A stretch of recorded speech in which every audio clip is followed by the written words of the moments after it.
कैसे हैं आप सब लोग। स्वागत है आपका मेरे YouTube चैनल साक्षी सिंगल पर। आज मैं आप सभी के साथ शेयर करने वाली हूँ कि हमें मेहंदी कैसे लगानी चाहिए बालों में एंड मेहंदी लगाने के क्या क्या बेनिफिट्स होते हैं। मेहंदी जो होती है वो एक नेचुरल इंग्रेडिएंट है, जैसा कि आप सब जानते हैं, और ये हमारे हेयर्स की ग्रोथ के लिए भी बहुत अच्छी होती है। डैंड्रफ में भी ये बहुत फ़ायदा करती है। डैंड्रफ हो जाता है तो ये उसकी भी प्रॉब्लम्स को दूर करती है। बाल सफ़ेद हो गए हो आजकल समर्स की वजह से, धूप की वजह से, या जैसे जैसे एज बढ़ती है तो बाल सफ़ेद होने लग जाते हैं। अगर हम रेगुलरली मेहंदी का यूज़ करते हैं तो हमें वो प्रॉब्लम भी कम हो जाती है। वॉल्यूम को इंक्रीज़ करती है एंड स्वेटिंग के कारण समर्स में इचिंग की भी प्रॉब्लम हो जाती है, तो ये उसको भी दूर करती है। एंड हमारे बालों के लिए बहुत ही अच्छी होती है। उसकी कंडीशनिंग के लिए भी बहुत अच्छी होती है। बालों को शाइनी बनाती है, सिल्की बनाती है। जो भी वॉल्यूम होता है बालों का वो बहुत कम हो गया हो, हेयर्स बहुत थिन हो गए हों, तो मेहंदी का रेगुलरली यूज़ करने से आप खुद ही देखेंगे कि जो हेयर्स वॉल्यूम है वो भी इंक्रीज़ हो जाता है, हेयर्स लंबे भी हो जाते हैं, डैंड्रफ की भी प्रॉब्लम्स कम हो जाती हैं एंड बहुत सारे बेनिफिट्स होते हैं मेहंदी को लगाने के लिए।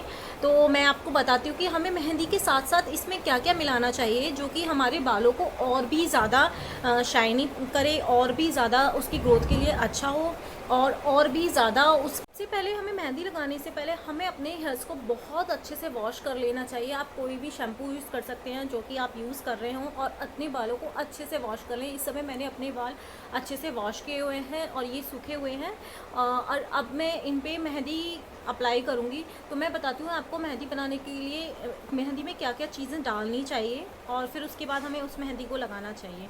तो इसके इंग्रेडिएंट्स इस तरीके से हैं। ये लोहे की कढ़ाई लेंगे और उसमें अपनी हेयर्स की वॉल्यूम के अकॉर्डिंग मेहंदी ले लेंगे कि हमारे जितने हेयर्स की वॉल्यूम है, जितने लंबे बाल हैं, उसके अकॉर्डिंग मैंने मेहंदी ले ली है।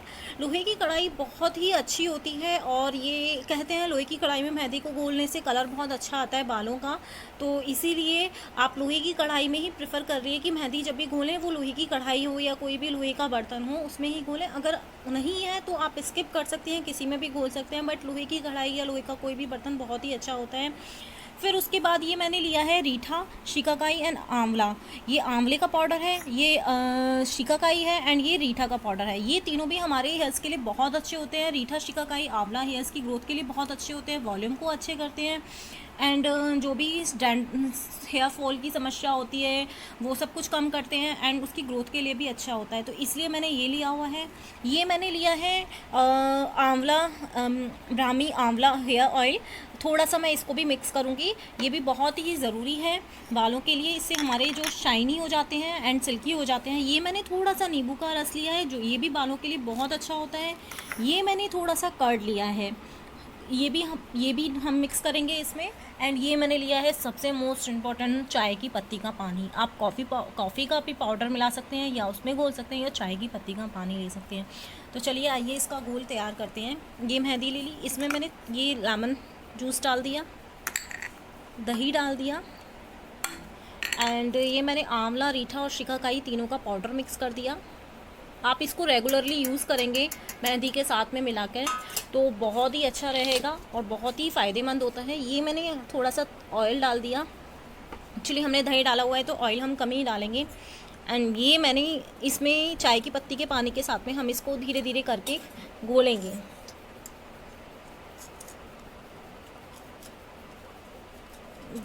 थोड़ा थोड़ा चाय की पत्ती का पानी मिलाते जाएंगे और इसका घोल तैयार कर लेंगे। ये देखिए हमने अच्छे से इसको मिला लिया है, और इसमें अब जितने भी गुठले बेले हैं उन सबको ख़त्म करेंगे। हम इसे चलाते रहेंगे थोड़ी थोड़ी देर तक, हम इसे 5 या 7 मिनट तक ऐसे ही चलाते रहेंगे, जिससे कि इसमें जितने भी गुठले बेले हैं वो ख़त्म हो जाएं। और लोहे की कढ़ाई में घोलने का सबसे बड़ा बेनिफिट ये होता है कि आयरन जो होता है वो भी हमारे बालों को मिल जाता है, एंड जितने भी लोहे के अंश होते हैं वो भी हमारे हेयर्स में आ जाते हैं, और बालों में मेहंदी का रंग है वो इतना नहीं झड़ता है। अगर आप किसी और चीज़ में घोलते हैं तो कोई इशू नहीं है, कोई प्रॉब्लम नहीं है, आप उसमें भी मेहंदी को घोल सकते हैं अगर आपके घर में कोई भी लोहे का बर्तन अवेलेबल नहीं है। बट मेरा सजेशन ये है कि अगर आपके घर में कोई भी लोहे का बर्तन अवेलेबल हो तो आप उसमें घोलिए। एंड इसको अब मैं इसको 2 घंटे के लिए ऐसे ही भीगने के लिए रख दूँगी, और उसके बाद मैं इसे अपने हेयर्स में अप्लाई करूँगी। ये देखिए फ्रेंड्स, 2 घंटे हो चुके हैं और ये बहुत अच्छे से भीग चुकी है और इसके जितने भी गुठले बेले हैं वो भी सब ख़त्म हो चुके हैं। और देखिए लोहे की कढ़ाई ने अपना कलर भी थोड़ा थोड़ा इसमें छोड़ दिया है। तो आइए इसे लगाते हैं। ये एक मैंने टॉवल ले लिया है जो हमेशा मैं मेहंदी लगाने के लिए यूज़ करती हूँ। सबसे पहले मैं अपने हेयर्स को अच्छे से सुलझा लूँगी। ये देखिए मैंने सुलझा लिया है। अब हम सबसे पहले जो मेहंदी लगाना स्टार्ट करेंगे वो हम इस तरह का कंघा लेंगे। अगर आपके पास तरह का कॉम है तो ठीक है, अदरवाइज़ नहीं है तो कोई प्रॉब्लम नहीं है, आप दूसरा भी ले सकते हैं। और इस तरीके से एक सेक्शन ले लेंगे हेयर्स का। मैं अपने फिंगर की हेल्प से लगाती हूँ मेहंदी, आप चाहें तो ब्रश का भी यूज़ कर सकते हैं, मैं आपको बताती हूँ।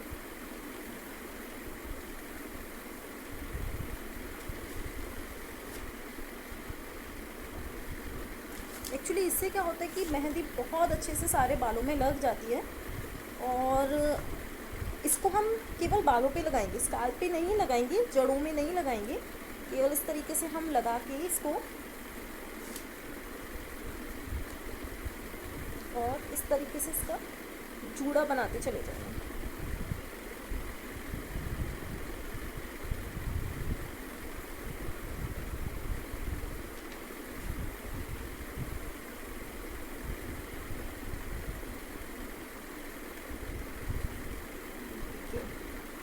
और इस तरीके से थोड़ी थोड़ी मेहंदी लगाते चले जाएंगे।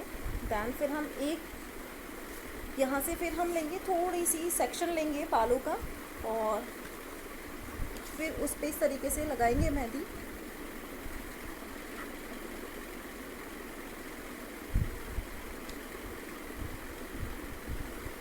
ये देखिए मैंने इस तरीके से ये सेक्शन पे मेहंदी लगा ली है। फिर उसको हम इस तरीके से जो हमने पहले सेक्शन बनाई थी उस पे ऐसे कर देंगे और थोड़ा सा मेहंदी इसे लगा कर देंगे जिससे कि ये खुले ना और टाइट हो जाए। फिर हम दूसरी साइड से सेक्शन लेंगे इस तरीके से। ये देखिए मैंने ले लिया है।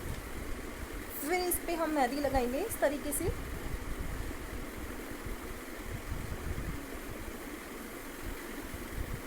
हम अच्छे से अपने पूरे बालों का एक सेक्शन लेके उस पर बहुत अच्छे से अप्लाई कर देंगे मेहंदी, जिससे कि कोई पार्ट छूट ना जाए। आप चाहें तो ब्रश का भी इस्तेमाल कर सकते हैं, बट मैं फिंगर से लगाना ज़्यादा पसंद करती हूँ, तो मैं इसलिए फ़िंगर से ही लगाती हूँ। क्योंकि मैं खुद मेहंदी लगाती हूँ तो ब्रश से इतनी अच्छी मेहंदी लग नहीं पाती मुझ पर, तो इसलिए मैं तो इस तरीके से आप सेक्शंस लेते जाएंगे दोनों साइड से, थोड़ा थोड़ा, कुछ यहाँ से थोड़ा सा वहाँ से, और फिर इसको पूरा इसी तरीके से लगा लेंगे।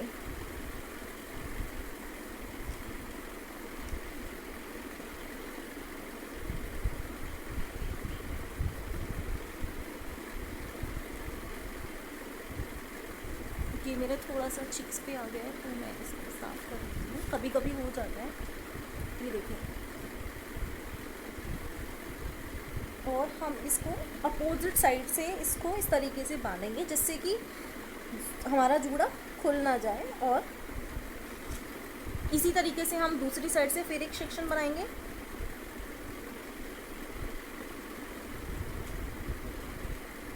और हम पहले आगे की तरफ लगाएंगे प्रेस करते हुए, जो हमारा थोड़ा सा रह जाता है सेक्शन बाई चांस, तो हम उसे सबसे लास्ट में कवर कर लेते हैं।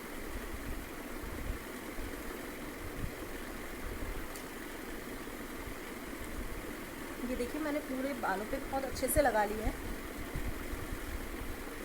And then we press this type. तो इस तरीके से आप अपने सारे बालों को कवर करते हुए एक बन बना लेंगे।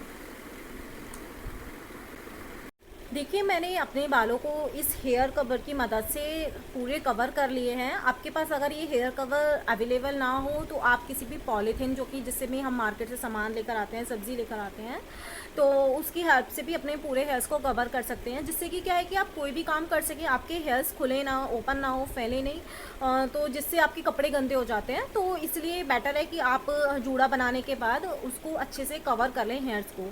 अब मैं इस मेहंदी को 2 से 3 घंटे के लिए ऐसे ही सूखने के लिए छोड़ दूँगी, और जब ये सूख जाएगी तो उसके बाद में किसी भी अच्छे शैम्पू से जो कि आप इस्तेमाल करते हैं उससे आप अपने हेयर्स को वॉश कर लीजिए।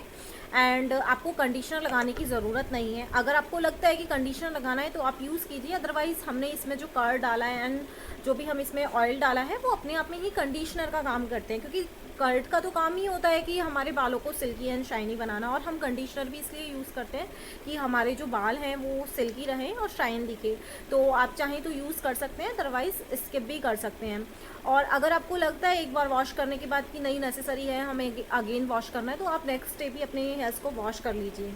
आप इस मेहंदी को एटलीस्ट समर्स के टाइप में 15 से 20 डेज़ के गैप में ज़रूर लगाइएगा, और अगर पॉसिबल ना हो तो मंथ में एक बार ज़रूर लगाइए। बट मेरा सजेशन ये है कि आप इसको कंटिन्यूस बेसिस पे लगाते रहिए, स्किप मत कीजिए। अगर आप इस कोई भी प्रोडक्ट है, अगर आप कोई भी प्रोडक्ट यूज़ करते हैं और अब अगर आप उसको इसके रेगुलर बेसिस पे यूज़ नहीं करते हैं तो उसका इतना इफेक्ट